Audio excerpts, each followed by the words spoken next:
Assalamualaikum warahmatullahi wabarakatuh. Perkenalkan, nama saya Rudi Febrianto. Saya dari kelompok 17 suku Lampung. Saya dari Prodi Teknologi Industri Pertanian, Fakultas Pertanian, Universitas Trunojoyo Madura. Saya berasal dari Bojonegoro. Saya di sini akan menjelaskan salah satu tokoh pahlawan yang berasal dari Bojonegoro, yaitu Letnan Muda Asmuntono. Baik, sebelumnya izinkan saya untuk menjelaskan secara singkat tentang Letnan Muda Asmuntono. Letnan Muda Asmuntono ini gugur pada tanggal 19 Januari 1949 di kawasan Tretek Kembar, Desa Slaturejo, Kecamatan Burno, Kabupaten Bojonegoro, Jawa Timur. Sebelumnya saya mohon maaf karena saya tidak bisa menjelaskan tentang biodata beliau karena saya sudah mencari di berbagai sumber, saya tidak menemukannya. Baik, saya akan menjelaskan sejarah gugurnya sang pahlawan Letnan Muda Asmuntono. Kisah sejarah ini terjadi pada masa agresi militer Belanda yang kedua di negara Republik Indonesia yang baru berdiri sekitar 4 tahun. Lokasi peristiwa heroik ini terjadi di kawasan Desa Slaturejo, Kecamatan Burno, Kabupaten Bojonegoro, Jawa Timur. Pemerintah Kerajaan Belanda yang ingin kembali mencengkramkan kukunya terhadap bangsa Indonesia sebagai jajahannya telah mengerahkan pasukan tentara seantero negeri ini tanpa memperdulikan kedaulatan yang telah diraih sejak diproklamirkan kemerdekaan bangsa ini oleh Soekarno-Hatta pada tanggal 17 Agustus 1945. Para tentara Belanda itu sering turun dan masuk ke pelosok-pelosok pedesaan, istilahnya gerasa, untuk mencari penduduk yang menjadi pejuang Republik, dan beberapa di antaranya tergabung dalam Tentara Keamanan Rakyat atau TKR, termasuk di wilayah perbatasan Kabupaten Bojonegoro dan Kabupaten Lamongan. Tangsi atau markas pasukan Belanda pada masa itu berada di kota Kecamatan Babat, Kabupaten Lamongan, yang berbatasan langsung dengan Kecamatan Burno, Kabupaten Bojonegoro. Seringkali pergerakan tentara Belanda itu merambah hingga ke Powates dan lebih masuk ke dalam seperti Sembung Lor dan Pomahan di wilayah utara, Bayem Gede dan Turi Gede di wilayah selatan. Pada suatu siang tanggal 19 Januari 1949, matahari di atas ubun-ubun, sosok seorang dengan pakaian lusuh mengendarai sepeda kayu muncul dari timur di jalan beraspal Desa Slaturejo. Sosoknya agak kurus dengan tinggi rata-rata pemuda berusia 25 tahun. Tidak ada yang mengira bahwa dia sebenarnya adalah prajurit TKR yang hari itu bertugas sebagai kurir atau utusan penyambung informasi tentang strategi perjuangan pasukannya, khususnya taktik gerilya di wilayah Babat hingga Powates. Tokoh pejuang ini bernama Asmuntono dengan pangkat Letnan Muda. Informasi yang dibawa oleh kurir tersebut berasal dari markas gerilya TKR di kawasan Pucak Wangi atau Babat, untuk disampaikan kepada pimpinan pasukan gerilyawan TKR di Powates. Sebenarnya misi perjalanan naik sepeda kayu di jalan raya ini sangat berbahaya dan berisiko tinggi.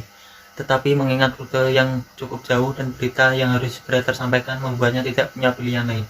Asmuntono dengan semangat pengabdian dan dedikasi yang tinggi tetap berangkat menjalankan tugas setelah membungkus atributnya dengan memakai pakaian seperti orang desa yang sedang menawarkan jasa sebagai tukang pateri, melintas di jalan besar yang pada masa itu masih belum begitu banyak kendaraan berlalu lalang. Informasi yang dibawa berisi perintah kepada segenap gerilyawan agar meningkatkan perlawanan terhadap tentara Belanda yang sedang gerasa, karena pada saat seperti itulah kesempatan untuk mencerai-beraikan kekuatan mereka dan memutus mata rantai keutuhan pasukan Belanda yang memiliki desa-desa yang berada di dalam sehingga jauh dari jalan besar tempat pengangkutnya menunggu. Meski telah menyamar sebagai rakyat biasa, Asmuntono tetap menaruh sikap waspada. Dia selalu mencari jalan melingkar jika ada tentara Belanda yang tampak berjalan di perempatan, pertigaan, pasar, atau tempat keramaian lainnya. Setelah berhasil melewatinya, dia akan kembali melintas di jalan beraspal yang menjadi jalan utama, jalur Babat Bojonegoro. Cara tersebut membuatnya aman bersepeda mulai berangkat dari Pucak Wangi hingga melewati pasar Burno. Tetapi kewaspadaan itu ternyata ada batasnya. Sesampai di kawasan jembatan Pundung Kembar, warga setempat menyebutnya Tretek Kembar, Desa Slaturejo, Asmuntono tidak menyangka sama sekali kalau ada patroli tentara Belanda yang sedang beristirahat di pertigaan ke arah Desa Bayem Gede. Tempat itu agak tersembunyi, sehingga tidak terlihat dari jembatan sisi timur, atau ada 2 jembatan atau tretek di lokasi itu, di sisi timur dan barat, sehingga disebut tretek kembar. Pada saat itulah Asmuntono yang sedang mengayuh sepedanya terkepergok tentara Belanda dan langsung dihentikan. Kemudian terjadi dialog singkat yang intinya mengorek keterangan tentang identitas diri Asmuntono. Tokoh pejuang ini sudah berusaha meyakinkan para tentara Belanda yang mencegahnya dengan mengaku sebagai tukang pateri, rakyat biasa yang sedang menawarkan jasa, bukan gerilyawan atau ekstremis menurut istilah pihak penjajah. Tentara Belanda itu tidak percaya terhadap pengakuan Asmuntono, bahkan menyuruhnya untuk melepaskan baju dan berjongkok, kemudian meriksa otot-otot lengan, tangan dan telapak kakinya. Para tentara bule itu menyimpulkan bahwa Asmuntono adalah seorang tentara pejuang gerilyawan dengan menenggarai kakinya yang terlihat tanda sering bersepatu.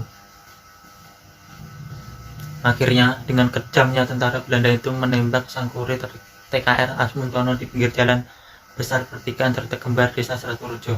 Jasad Asmuntono beserta sepeda kayunya ditinggalkan begitu saja tergeletak di tanah merah tepian jalan. Sore hari selepas sholat asar, langgar dusun Grenjeng desa Seraturejo baru saja dijadikan tempat sholat berjamaah oleh warga sekitar.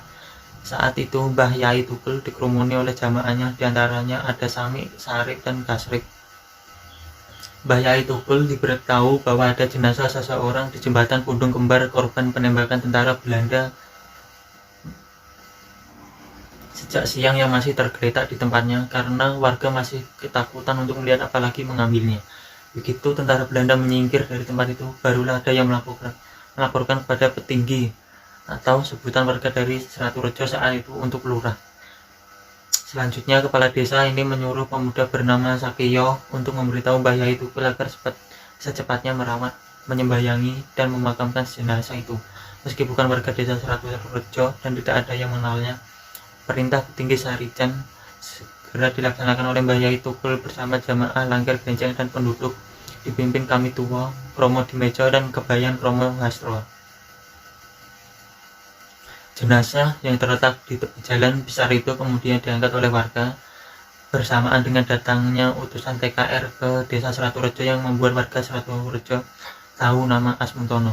Selanjutnya jenazah Asmuntono dirawat selayaknya muslim dan disolati di langgar Grenjeng. Selesai prosesi semua itu, kemudian jenazah sang pahlawan ini dikebumikan di sebuah lokasi tanah tegalan atau ladang milik Sami yang terletak di kawasan utara desa. Berpuluh-puluh tahun kemudian, saat pemerintah kabupaten daerah tingkat 2 Bojonegoro membangun kompleks Taman Makam Pahlawan atau TMP di lokasi sebelah selatan alun-alun kota, jasad pahlawan TKR ini digali dari tegalan desa Seraturejo dan dipindahkan ke dalam kompleks TMP Bojonegoro. Semoga persembahan bakti pertiwi dan amal jasa Letnan Muda Asmuntono beserta seluruh kusuma bangsa diterima Tuhan Yang Maha Kuasa dan menghuni surganya, serta kita sebagai generasi penerusnya mampu meneruskan cita-cita perjuangan mereka demi kejayaan bangsa dan negeri tercinta. Jayalah Indonesia, hidup NKRI, NKRI harga mati. Seraturejo, 7 September 2017, diceritakan kembali oleh Haryanto Abdullah, sarjana hukum. Sekian penjelasan dari saya. Bila ada salah kata, mohon maaf yang sebesar-besarnya. Wassalamualaikum warahmatullahi wabarakatuh.